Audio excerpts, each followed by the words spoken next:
नमस्कार, स्वागत है आपका। शुरुआत करते हैं बड़ी खबर के साथ। राज्य में हुए पेपर लीक मामले की जांच सीबीआई से कराने को लेकर हाईकोर्ट में याचिका दाखिल की गई है। हाईकोर्ट ने सरकार, सीबीआई और डीजीपी को नोटिस जारी कर जवाब फाइल करने के लिए कहा है। मामले में अगली सुनवाई अब 11 जुलाई को होगी। राज्य में पिछले कुछ दिनों से छात्र सड़कों पर हैं और पेपर लीक मामले की सीबीआई जांच की मांग कर रहे हैं। देहरादून में हुए लाठीचार्ज और बेरोजगार संगठन के अध्यक्ष की गिरफ्तारी के बाद अब देहरादून के वकील विकेश नेगी ने हाईकोर्ट में याचिका दाखिल की है और उसी मामले में बड़ा अपडेट आया है कि अब 11 जुलाई को फिर से सुनवाई होगी। नोटिस जारी कर जवाब मांगा गया है। मामले में 11 जुलाई को कोर्ट में अपना पक्ष रखना होगा। यहां आपको यह भी बता दें कि पेपर लीक मामले की सीबीआई जांच की मांग से संबंधित याचिका दाखिल की गई और उसके बाद कोर्ट ने इस पर सुनवाई की। कोर्ट ने सरकार, डीजीपी और सीबीआई को नोटिस जारी किया है। नोटिस जारी कर जवाब मांगा है कोर्ट ने। उसके बाद यह तय हुआ है कि 11 जुलाई को इस मामले की अगली सुनवाई है।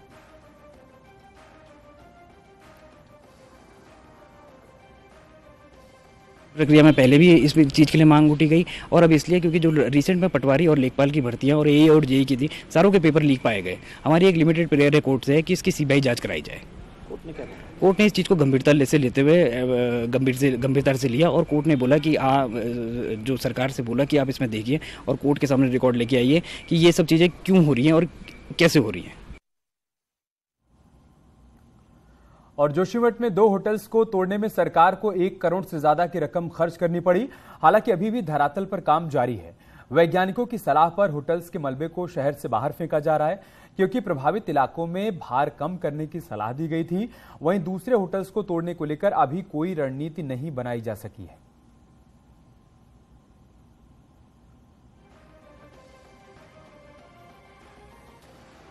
तो होटलों को तोड़ने का काम लगभग पूरा हो चुका है और अब आप देखिए ये मलबा जो आप देख रहे हैं, इनको गाड़ियों में भरकर यहाँ से दूसरे स्थान पर डाला जा रहा है क्योंकि वैज्ञानिकों ने जिस तरीके से कहा था कि जो यहाँ का जो भार है उसको कम किया जाए। इन होटलों को तोड़ने की अगर बात करें तो लगभग 1 करोड़ से अधिक की इस पे पूरी कॉस्ट आई है, यानी कि जो खर्चा है वो लगभग 1 करोड़ के आसपास का गया है। और उसके बावजूद भी अभी भी लगातार काम जारी है और जो अन्य होटल हैं उन्हें अगर ध्वस्त किया जाएगा तो उनका बजट कितना होगा ये भी एक अंदाजा लगाया जा सकता है कि जब 2 होटलों को तोड़ने के लिए 1 करोड़ रुपए सरकार को खर्च करने पड़े तो अन्य होटलों को तोड़ने के लिए कितना खर्चा और जोशीमठ में खर्च करेगी सरकार, ये भी देखना होगा। लेकिन जिस तरीके से जोशीमठ को सुरक्षित करने की बात है तो जोशीमठ के भार कम करने की बात है, उसको लेकर लगातार सरकार और प्रशासन प्रयास कर रहा है। नितिन सेमवाल, न्यूज 18 जोशीमठ।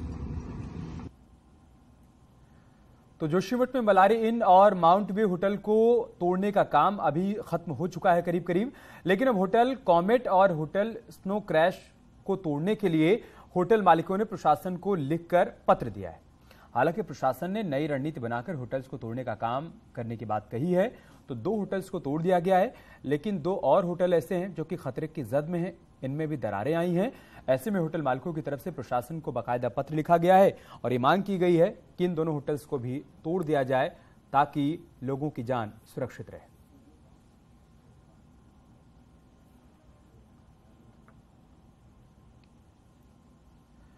एक बड़ी खबर की बात करते हैं। सरकार द्वारा जमीनों के सर्किल रेट बढ़ाए जाने के बाद हरिद्वार के कई इलाकों में जमीनों के दामों में उछाल आया है। 50% से लेकर 143% तक जमीनों के दाम बढ़ गए हैं।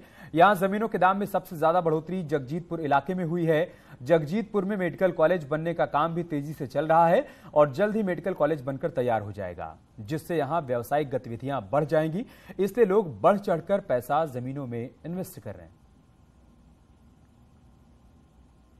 प्रदेश में जमीनों के सर्किल रेटों में बढ़ोतरी होने के बाद धर्मनगरी हरिद्वार के भी कई इलाकों में प्रॉपर्टी के रेट तेजी से बढ़ गए हैं।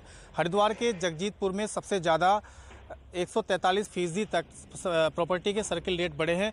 उसका कारण ये है कि यहाँ पर जो ये मेडिकल कॉलेज यहाँ पर इस वक्त बन रहा है, एक बड़ा मेडिकल कॉलेज यहाँ पर बनाया जा रहा है। पिछले कई समय से जो है यहाँ पर मेडिकल कॉलेज का निर्माण का काम चल रहा है और उसके आसपास की जो ज़मीनें हैं उनमें जो प्रॉपर्टी के जो रेट हैं वो तेज़ी से उनमें जो है बहुत ज़्यादा वृद्धि हो गई है।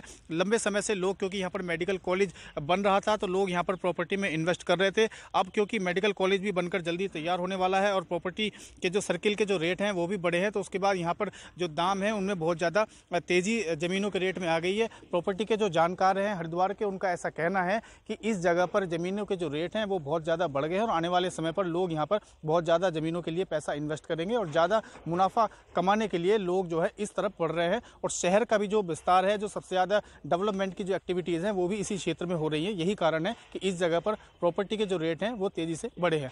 न्यूज़ 18 पुलकित शुक्ला, हरिद्वार। महाराष्ट्र के पूर्व